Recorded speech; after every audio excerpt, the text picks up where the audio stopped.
Good morning students, कैसे हैं आप। मैं गुरमेश सर दक्ष एकेडमी लाडो यूट्यूब चैनल में आपका स्वागत करता हूं। बच्चों, आज का टॉपिक हमारा रहेगा डिस्काउंट, जिसको हम छूट या फिर बट्टा भी बोलते हैं। कंसेप्ट होगा, ट्रिक्स होंगी और उसके बेस पे लेंथी क्वेश्चंस को विद इन सेकेंड कैसे सॉल्व करेंगे वो आज की क्लास में हम डिस्कस करेंगे। चलिए स्टार्ट करते हैं। बच्चों, डिस्काउंट का जो कंसेप्ट है वो सारा का सारा इस चीज़ के ऊपर डिपेंड करता है। सबसे पहले तो आप इसके जो बेसिक टर्म्स इसमें यूज होंगे उनको देख लीजिएगा। MRP यानी कि जो मैक्सिमम रिटेल प्राइस हम किसी भी चीज़ पे लिखते हैं वो होता है MRP, जिसको बच्चों हम हिंदी में अंकित मूल्य बोलते हैं। उसके बाद जो डिस्काउंट यानी कि छूट या जो बट्टा होता है वो हमेशा MRP पे होता है। जैसे लाभ और हानि बच्चों हमेशा क्रय मूल्य पे होती है, वैसे ही छूट और बट्टा यानी कि जो डिस्काउंट होगा वो हमेशा MRP पे होगा। आपने ये बात याद रखनी है। MRP में से जब हम डिस्काउंट को माइनस करते हैं तो हमारे पास ये विक्रय मूल्य यानी कि सेलिंग प्राइस आती है। ओके, एक इसमें बच्चों एक क्रय मूल्य है प्रॉफिट एंड लॉस, या प्रॉफिट एंड लॉस में पढ़ भी चुके हो, यानी कि पूरे डिस्काउंट के अंदर ये टर्म्स यूज होंगी बच्चों। ओके, और इन टर्म्स के बेस पे ही सारे क्वेश्चंस होंगे। तो आज के जो हमारा डिस्कशन रहेगा मेन वो रहेगा बच्चों डिस्काउंट को लेकर MRP पे और SP पे। जैसे जैसे हम क्लासेज आगे बढ़ाएंगे, कंसेप्ट आगे बढ़ता चला जाएगा, तो फिर सभी तरह के क्वेश्चन जो है वो डिस्कस करेंगे। ओके, आज सबसे पहले बच्चों हम देखते हैं डिस्काउंट का बेसिक कंसेप्ट का मतलब क्या है। सपोज कीजिएगा 500 रुपये की कोई एक चीज़ है। ओके, उस पर बच्चों 10% डिस्काउंट मिलता है हमें। 500 रुपये की चीज़ पे 10% डिस्काउंट मिलता है। पहले हम देखते हैं इसका मतलब क्या है। यानी कि 500 रुपये का हम 10% निकालेंगे अगर यहाँ पर, तो इसका मतलब है कि 50 रुपये जो है वो डिस्काउंट हुआ। ओके, यानी कि 50 रुपये की छूट मिली है। अब 50 रुपये की अगर छूट मिलती है 500 रुपये पर, तो इसका मतलब क्या है, 500 रुपये में से हम इस 50 रुपये को माइनस करेंगे, यानी कि जो भी वो चीज़ हम खरीद रहे हैं वो हमें 450 रुपये की पड़ेगी। ओके, अब देखिए दुकानदार ने इसको 450 में बेचा, तो इसका मतलब वो उसके लिए विक्रय मूल्य हुआ। ओके, और हमने उस चीज़ को खरीदा है तो इसका मतलब हमारे लिए वो क्रय मूल्य होगा। तो विक्रय मूल्य का मतलब क्या है बच्चों कि एक बेचता है उसके लिए विक्रय मूल्य होगा, जो खरीदता है उसके लिए वो क्रय मूल्य होता है, कॉस्ट प्राइस होती है। ये हम प्रॉफिट एंड लॉस में अच्छे से सीख भी चुके हैं। ओके, अब देखिएगा ये बेसिक कंसेप्ट था हमारा। इस स्टेप को हम बीच में से स्किप भी कर सकते हैं। जैसे जैसे कंसेप्ट को सीखेंगे तो हम ये स्टेप जो है बीच में से स्किप करना शुरू करेंगे। अब ये जो बच्चों देखिएगा 10% डिस्काउंट का मतलब है कि उसको 90% जो है वो पे करना पड़ेगा। अगर 10% डिस्काउंट है तो इसका मतलब उसको 90% पे करना पड़ेगा। तो यहाँ से बच्चों हम 500 का डायरेक्ट 90% भी निकाल सकते हैं। तो जब हम इसका 500 का 90% डायरेक्ट निकालेंगे बच्चों, तो ये 450 रुपीज़ आता है। यानी कि जितने की वो चीज़ हमें पड़ेगी वो आया हमारे पास ये वाली वैल्यू। क्लियर है पॉइंट। तो हमें इस स्टेप की ज़रूरत नहीं पड़ेगी, तो हम डायरेक्ट भी निकाल लेंगे। इसी से हम ट्रिक भी बनाएंगे बच्चों, आगे ध्यान से समझ लीजिएगा पहले इसको। अब देखिएगा कई बार क्या होता है, जो दुकानदार है वो एक डिस्काउंट ना देकर एक डिस्काउंट और दे देता है। ओके, उसने 2 डिस्काउंट दे दिए, इसको बोलते हैं बच्चों क्रमिक बट्टा। ये भी कंसेप्ट काफ़ी यूज होता है। पहले 10% डिस्काउंट दिया, उसके बाद 20% डिस्काउंट और दे दिया। तो 20% डिस्काउंट का मतलब है बच्चों कि ये 80% पे करना पड़ेगा। और 80% किसका पे करना पड़ेगा, जो डिस्काउंट देने के बाद पहले वाली वैल्यू आई उसका हमें 80% और पे करना है। तो इसका मतलब क्या बच्चों, 450 का हम डायरेक्ट यहाँ से 80% फाइंड आउट करेंगे। समझ पा रहे हो उस पॉइंट को। तो जब हम इसको मल्टीप्लाई करते हैं बच्चों, ये आता है हमारे पास 360 रुपीज़। कितना है बच्चों, 360 रुपीज़। यानी कि 2 डिस्काउंट के बाद वो 500 रुपये की चीज़ हमें 360 रुपये में पड़ेगी। Clear point. अब देखिए जैसे हमने इसमें एक स्टेप स्किप किया था, अब हम इसमें दोनों स्टेप ये भी कंबाइन करके एक स्टेप बनाते हैं बच्चों। इसका देखिएगा कैसे होगा कि जो हमारा डिस्काउंट था पहला वो 10% था, तो हमें 90% पे करना पड़ रहा था। दूसरा डिस्काउंट 20% था, तो हमें 80% पे करना पड़ रहा था। तो हम इन दोनों को सिंगल में कैसे करते हैं वो देखते हैं।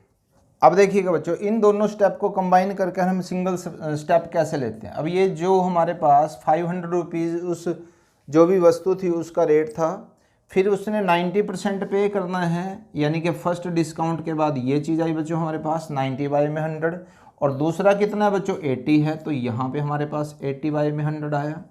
यानी कि अब हम इन दोनों स्टेप्स को कंबाइन करके सिंगल स्टेप में लेके आएंगे और इस तरह से जब हम इसको कैंसिल करते हैं तो हमारे पास जो आता है मल्टीप्लिकेशन में बच्चों आता है 5, 9 और 8। क्लियर है पॉइंट। मल्टीप्लिकेशन बच्चों ये देख लीजिएगा, जहाँ पे मैक्सिमम 0 आती है हम वहाँ पे कर देंगे। तो उसको 8 5 जा कितने होते हैं बच्चों 40, 9 से मल्टीप्लाई करोगे तो कितना आएगा 360 रुपीज़। क्लियर हो गया बच्चों। तो इसका मतलब देखिएगा, पहले हमने ये स्टेप स्किप करके ये स्टेप निकाला था, फिर हमने इन दोनों स्टेप्स को कंबाइन कर कर ये वाला स्टेप निकाला है। तो अगर 2 डिस्काउंट दे रखे हैं तो हम डायरेक्ट इस तरह से भी यूज कर सकते हैं। अब इसी के बेस पे बच्चों हम एक ट्रिक भी बनाएंगे, क्योंकि डिस्काउंट कई बार 3 भी हो सकते हैं, 4 भी हो सकते हैं। ओके, चलिएगा ट्रिक देखते हैं बच्चों। ये रही ट्रिक आपके सामने, देखिएगा। MRP का मतलब क्या होता है बच्चों, अंकित मूल्य। अगर डिस्काउंट कॉन्टिन्यूटी में दे रखे हो बच्चों, जैसे देखिए D1 का मतलब है फर्स्ट डिस्काउंट, फिर सेकंड डिस्काउंट, फिर थर्ड डिस्काउंट। ओके, और हमें उसका विक्रय मूल्य निकालना हो तो हम इस फॉर्मूले को यूज करेंगे। 100 माइनस में फर्स्ट डिस्काउंट, 100 माइनस में सेकंड डिस्काउंट और 100 माइनस में थर्ड डिस्काउंट। और अगर उसके बाद भी डिस्काउंट दिया गया है तो वो भी हम आगे इसी तरीके से करते चले जाएं। जितने डिस्काउंट आप यहाँ पे माइनस करें उतने बच्चों आपको 100 यहाँ पे लिखने पड़ेंगे। ओके, इसमें हमने 3 डिस्काउंट लिए हैं तो 3 टाइम्स हमने 100 लिया है। अब यहाँ देखिएगा, MRP दे रखा होगा आपको, डिस्काउंट दे रखे होंगे तो आप SP निकालेंगे। 2 टाइप के क्वेश्चंस बच्चों आज हम इसमें करेंगे। MRP पे डिस्काउंट से हम SP निकालेंगे, और फिर SP अगर दे रखा होगा, डिस्काउंट होंगे तो हमारे पास MRP हम कैसे निकालेंगे, वो आज हम इसमें क्लास में डिस्कस करेंगे। इस फॉर्मूले के बच्चों अगर मैं इंपॉर्टेंस बताऊं, ओके, जनसंख्या में आता है बच्चों आपके पास कई बार के एक साल में जनसंख्या बढ़ जाती है, अगले साल में कम हो जाती है, फिर बढ़ जाती है, फिर कम हो जाती है। जब इस तरह के क्वेश्चंस आते हैं, या फिर प्रॉफिट एंड लॉस में जब एक चीज़ को बार बार बेचा जाता है, जैसे राम ने श्याम को बेच दी, श्याम ने आगे मोहन को बेच दिया, मोहन ने आगे सोहन को बेच दिया, तो कहीं प्रॉफिट होगा कहीं लॉस होगा।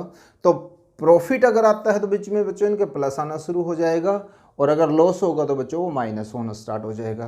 तो एक बात का जरूर ध्यान रखिएगा बच्चों, एक कंसेप्ट को अगर आप अच्छे से समझ लेते हैं तो उसको डिफरेंट टॉपिक्स में आप यूज कर सकते हैं। तो कंसेप्ट को कोशिश कीजिएगा जितना अच्छे से बिल्ड हो पाए।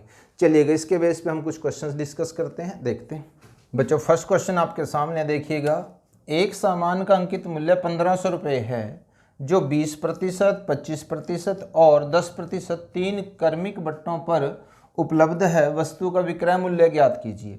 यानी कि बच्चों हमें इसमें विक्रय मूल्य फाइंड आउट करना है, और ये 3 तरह के हमें बट्टे दिए गए हैं, 20%, 25% और 10%। पहली गलती तो आप ये मत कीजिएगा, कई बार स्टूडेंट्स क्या करते हैं, इनको सारों को प्लस कर देते हैं, 20 + 25 और प्लस में 10 करके आप डायरेक्ट निकाल देते हैं। गलती मत कीजिएगा। जब आपको सक्सेसिव डिस्काउंट के बारे में और बेसिक फॉर्मूले आपको सिखाए जाएंगे, वहाँ पे हम इस चीज़ को डिस्कस करेंगे। लेकिन आज का जो हमारा फोकस रहेगा बच्चों क्लास का, वो हमारा इस फॉर्मूले पे रहेगा।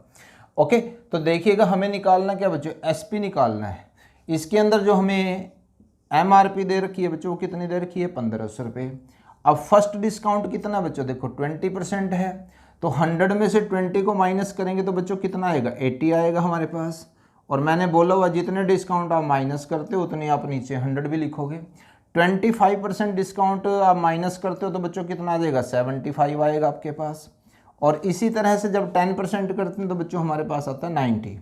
जैसे जैसे आप प्रैक्टिस करनी स्टार्ट कर दोगे तो इनको हम और शॉर्ट में भी लिखना शुरू कर देंगे। अभी एक बार कंसेप्ट समझ लें, जल्दबाजी मत कीजिएगा। इसके जीरोज कैंसिल कर दीजिएगा, जो जीरोज कैंसिल हो सकती हैं। ओके, यहाँ से 25 3 जाएगा बच्चों, यहाँ पे 4 आ जाएगा, और 4 से जब आप इसको कैंसिल करते हैं तो बच्चों 2 आएगा।